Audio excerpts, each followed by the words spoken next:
This is the kind of movie that makes a statement. This movie proves that it could still be good if you don't change the costume at all from the first one. In fact, it could even be better.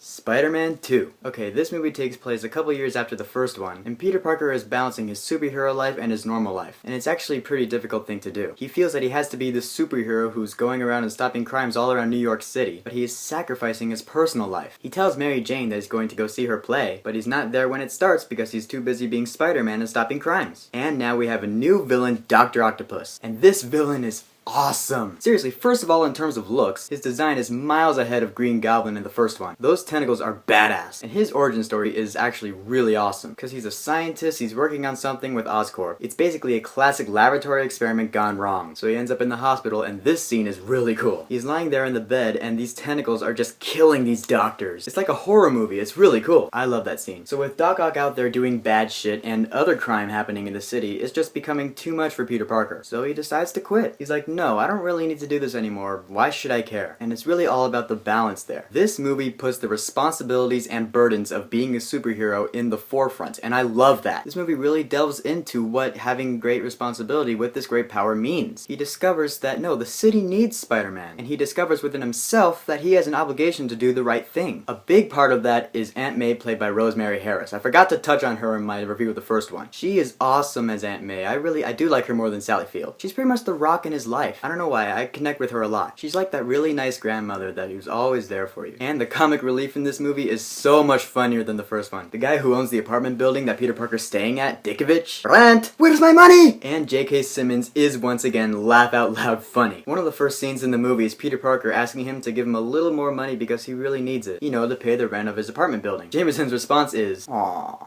Miss Brent, get me a violin!" Betty Brant being played by Elizabeth Banks, Effie from The Hunger Games, and hey, that's cool. But let's get down to the action in this movie. Holy shit, the train scene.